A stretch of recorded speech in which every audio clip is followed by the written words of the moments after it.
지금의 서울은 참 깨끗하고 편리한 도시입니다. 하지만 600년 전, 조선의 심장이었던 한양은 어땠을까요? 오늘날의 깨끗함과는 너무나도 극명하게 대비되는 상상조차 하기 힘든 끔찍한 오물과 똥물로 뒤덮인 도시였다면 믿으시겠어요? 대체 조선의 수도는 왜 그렇게 더러울 수밖에 없었을까요? 우리는 현재의 쾌적함이 결코 당연한 것이 아님을 깨닫고 과거 조상들이 겪었던 상상 이상의 고통과 그 근본적인 원인을 통해 도시 문명의 숨겨진 이면을 깊이 이해할 수 있을 겁니다. 잠시 시간을 거슬러 올라 냄새나고 불편했던 그 시절의 한양으로 함께 떠나볼까요? 조선시대 한양의 풍경은 그야말로 충격적이었다고 합니다. 지금은 정비된 모습으로 시민들의 휴식처가 된 청계천을 상상해보세요. 당시 청계천은 맑은 물이 흐르는 개천이 아니라 생활 오수와 인분이 뒤섞여 넘실대는 거대한 하수도에 가까웠다고 전해집니다. 빗물과 함께 온갖 오물이 뒤섞여 넘쳐흐르는 개천은 그야말로 똥물 그 자체였고요. 길거리에는 사람들의 인분 더미가 아무렇지 않게 쌓여 있었습니다. 심지어 도시 곳곳에 버려진 동물 사체까지 더해져 상상만 해도 코를 찌르는 역한 악취가 도시 전체를 감쌌을 테죠. 한양은 풍수지리적으로 완벽한 배산임수의 명당이었습니다. 북악산, 인왕산, 남산이 병풍처럼 둘러싸고 그 사이로 청계천이 흐르는 자연 친화적인 아름다운 고지였죠. 하지만 바로 이러한 지형적 특징이 하수도 문제에 있어서는 오히려 독이 되기도 했습니다. 산으로 둘러싸인 분지 형태의 지형은 빗물이 한 곳으로 모이기 쉬운 구조였고 도시 중앙을 가로지르는 청계천은 그 모든 오물을 받아들이는 집수 역할을 할 수밖에 없었습니다. 게다가 경사가 완만하여 물의 흐름이 느렸으니 오물이 정체되기 딱 좋은 환경이었던 거죠. 여기에 인구 밀집이라는 문제가 더해지면서 오물 문제는 더욱 악화되었습니다. 조선 건국 초기 10만 명 남짓했던 한양의 인구는 시간이 흐르면서 점차 늘어났고 좁은 도성 안에 수십만 명의 백성이 모여 살게 되었습니다. 많은 사람들이 한정된 공간에 모여 살다 보니 오물 배출량은 기하급수적으로 늘어났지만 이를 처리할 방법은 전무했으니까요. 좁은 골목마다 인분과 생활하수가 넘쳐흐르고 집집마다 쌓인 오물은 갈 곳을 잃고 도시를 오염시키는 주범이 되었습니다.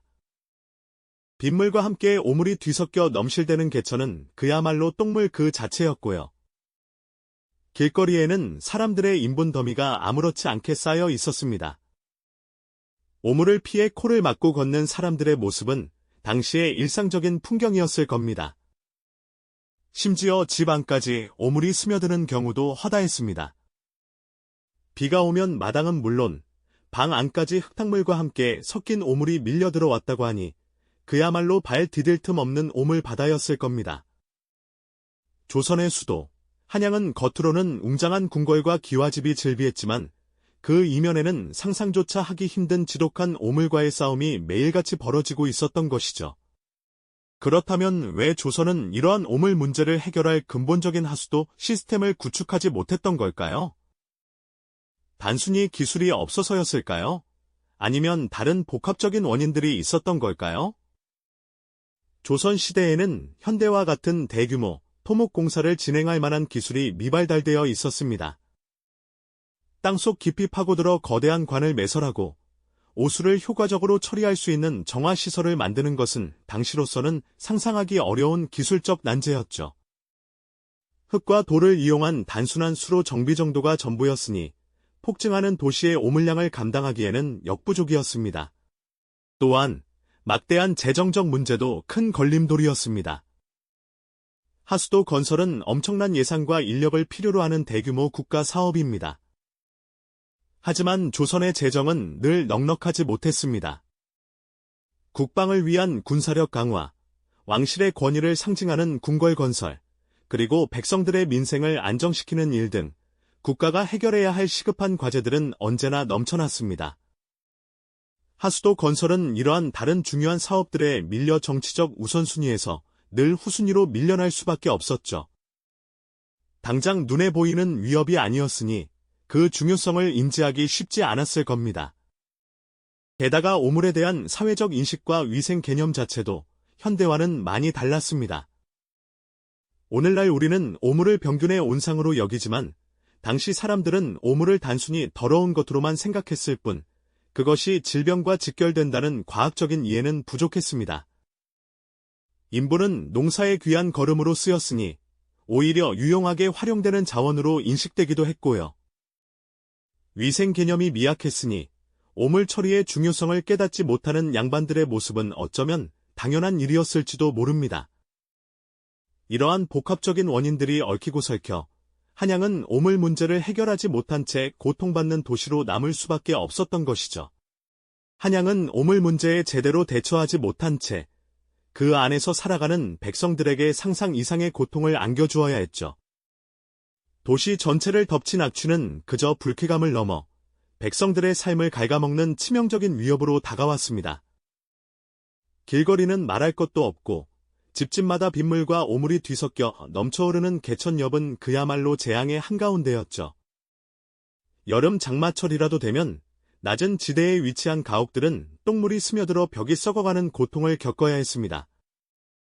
흙으로 지어진 담벼락은 오수를 흡수하며 눅눅해졌고 퀴퀴한 냄새는 집 안까지 파고들어 잠시도 편히 쉴 수 없는 공간으로 변모시켰을 겁니다. 생각만 해도 숨이 막히는 그런 환경이었을 겁니다. 가장 심각했던 것은 바로 질병의 창궐이었죠. 오물은 병균의 온상이나 다름없었습니다. 제대로 처리되지 않은 인분과 생활하수가 뒤섞여 고여있는 곳곳은 전염병이 번지기 딱 좋은 환경을 제공했습니다. 특히 콜레라나 이제 같은 수인성 전염병은 깨끗하지 못한 물을 통해 순식간에 퍼져나갔습니다. 우물물조차 오염되기 일쑤였으니 백성들은 목숨을 걸고 물을 마셔야 하는 상황에 처하기도 했습니다. 어린아이들은 면역력이 약해 더욱 취약했고요. 전염병이 한번 돌기 시작하면 마을 전체가 초토화되는 일도 비일비재했습니다. 한양의 백성들은 단지 더럽다는 불편함을 넘어 생존 자체를 위협받는 극심한 공포 속에서 하루하루를 버텨야 했던 것이죠. 이러한 오물 문제는 사회 계층 간의 갈등을 심화시키기도 했습니다.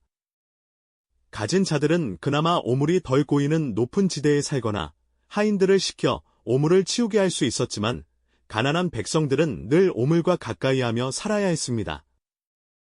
좁고 습한 골목길은 오수로 가득했고 그 속에서 아이들은 뛰어놀아야만 했죠. 오물 처리의 가장 고된 일은 주로 천민 계층이 담당했습니다.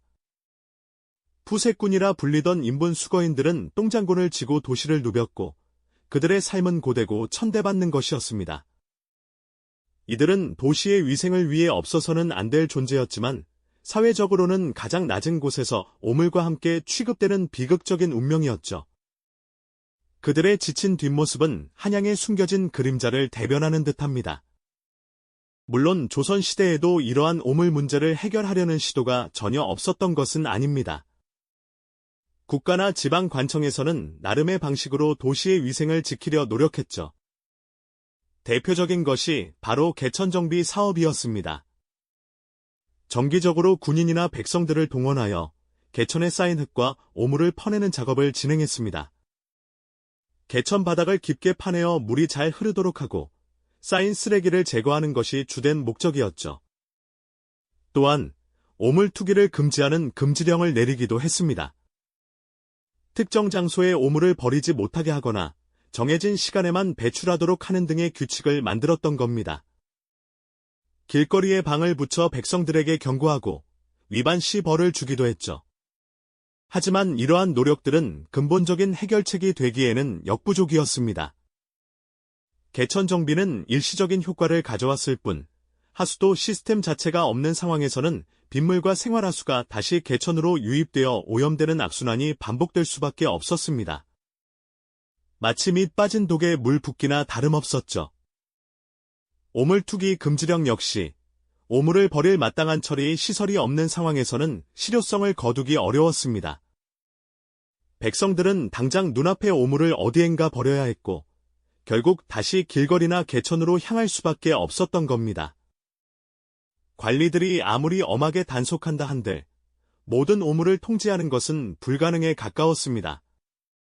결국 조선의 오물과의 전쟁은 현실적인 한계에 부딪혀 좌절될 수밖에 없었습니다. 기술적인 문제, 재정적인 어려움, 그리고 무엇보다 오물에 대한 사회적 인식과 위생 개념의 부족이 복합적으로 작용하여 어떠한 시도도 근본적인 변화를 가져오지 못했던 것이죠. 한양의 백성들은 이처럼 끝나지 않는 오물과의 싸움 속에서 고통받으며 살아가야 했습니다.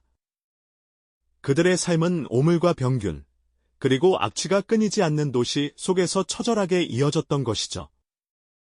이러한 암울한 현실 속에서 과연 한양은 언제쯤 깨끗한 도시로 거듭날 수 있었을까요? 조선의 수도 한양은 이처럼 악취와 질병의 굴레에서 벗어나기 힘들어 보였습니다.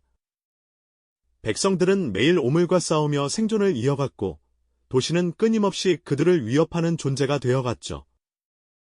과연 이 암울한 현실은 언제쯤 끝을 맺고 한양은 비로소 숨통을 트이며 깨끗한 도시로 거듭날 수 있었을까요? 그 해답은 예상치 못한 곳에서부터 조금씩 그 모습을 드러내기 시작했습니다.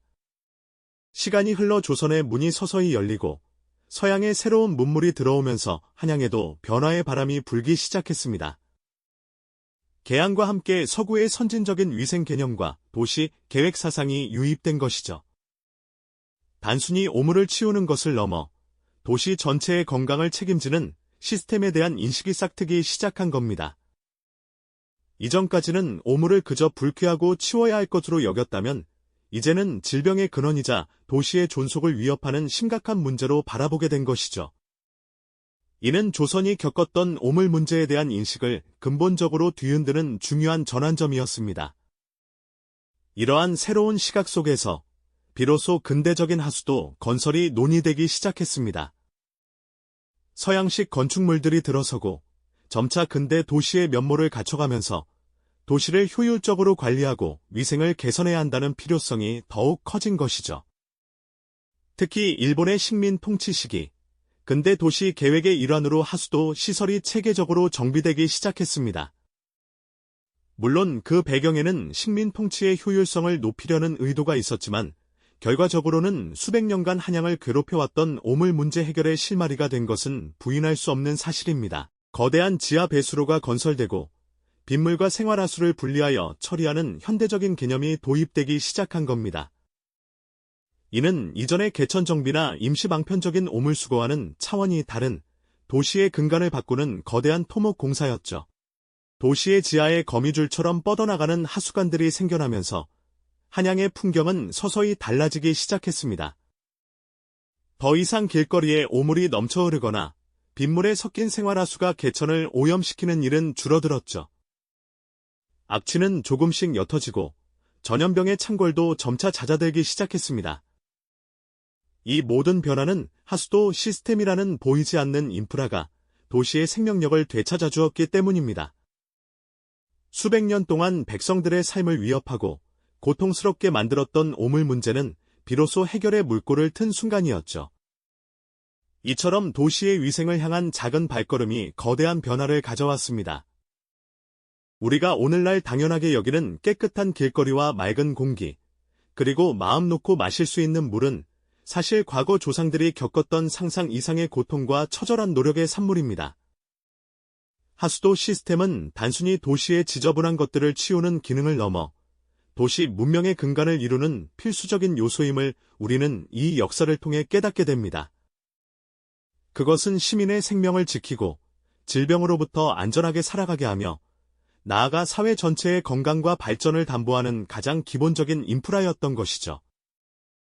조선시대 한양의 이야기는 우리에게 도시의 위생 환경이 얼마나 중요한지, 그리고 이를 간과했을 때 사회 전체가 얼마나 큰 대가를 치러야 하는지를 생생하게 보여주고 있습니다. 단순히 더러웠다는 표현만으로는 그 시절 백성들이 느꼈을 고통을 온전히 담아낼 수 없을 겁니다.